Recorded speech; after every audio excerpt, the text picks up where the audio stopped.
Nakita mo ba si Dad? Wala kasi siya sa office niya, tsaka hindi siya sumasagot sa mga tawag ko. Eh, nag-away kasi sila ni Nanay kanina eh. What? Eh, kamusta naman sila? Ayun, nakapag-usap naman sila, tapos nasa bahay sila ngayon.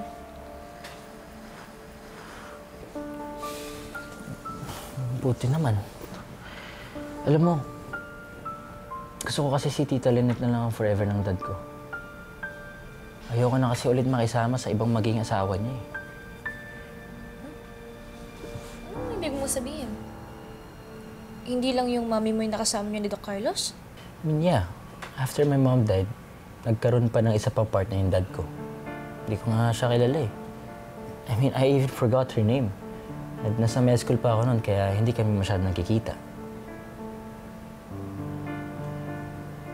Hindi naman nakwento ni Doc Carlos ng gananay ah. Bakit kaya?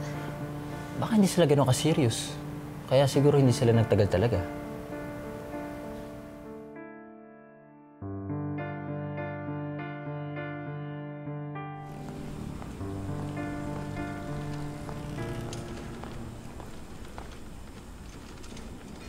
Ano? Nakakaloka pa lang nangyari sa inyong dalawa, no? Buti na lang talaga, Lynette, hindi ka nasaktan. Eh kasi nandoon si Annalyn.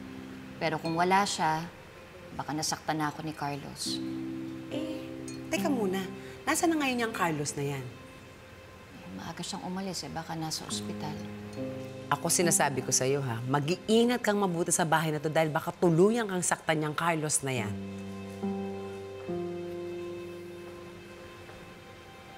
Lynette? Carlos.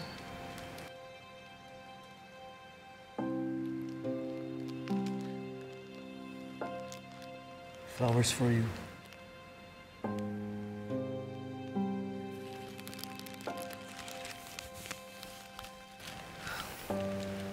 Lynette, sana mapatawad mo ako sa lahat ng ginawa ko sa'yo.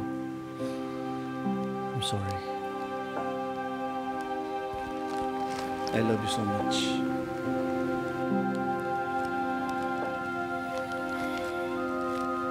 Basta ipangako mo lang sa akin na hindi ka na magsisinungaling. Oo, Lynette. Pangako. Hindi na ako magsisinungaling sa'yo kahit kailan.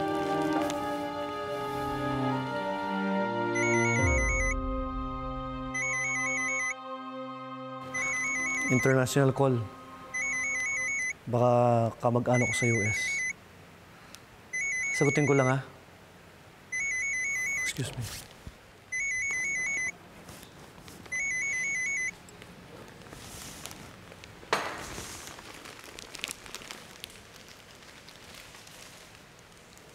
Lynette, ba't ganon? Nakatanggap ka ng bulaklak galing kay Doc Carlos, pero parang walang ningning yung mga mata mo. Eh, samantalang nung si Sir Chinito yung nabibigay sa'yo ng bulaklak, Diyos ko, yung mga mata mo talaga, iba yung glow. May kasama pang tumbling, kaya nga may Annalyn. Di ba? Diyos, ikaw talaga.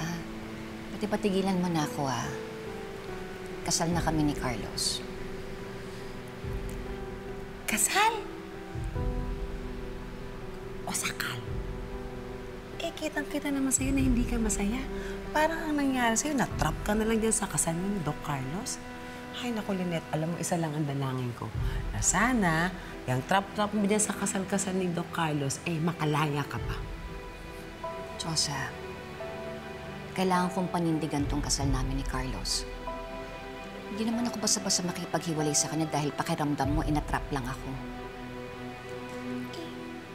Lynette, alam ko naman yun na may mas malalim pa na dahilan para magkahiwalay kayo ni Doc Carlos.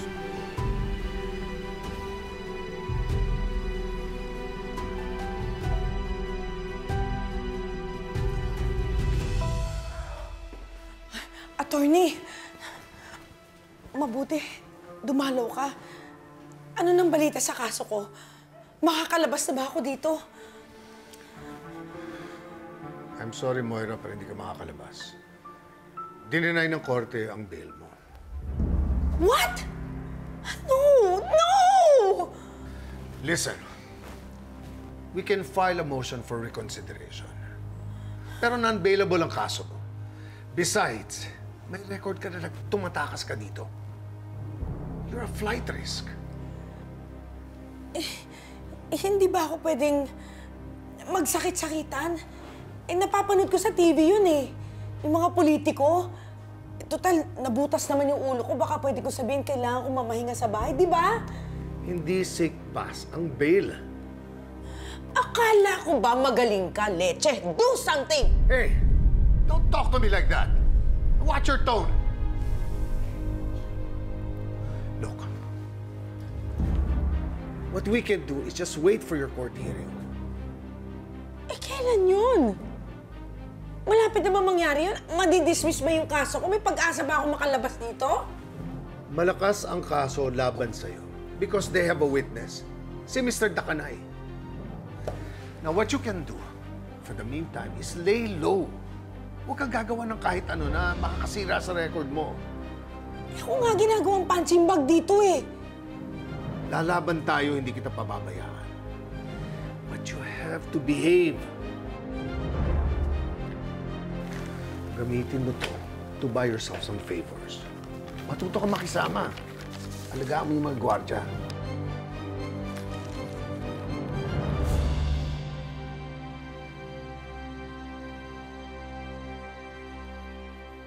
Hello?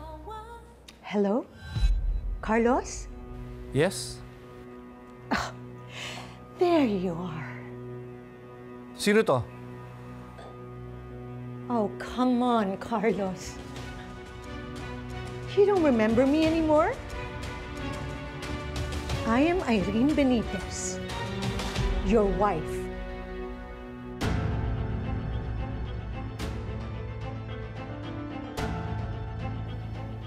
Hello? Carlos? Hello, Carlos? Hindi si Carlos to. Wrong number ka.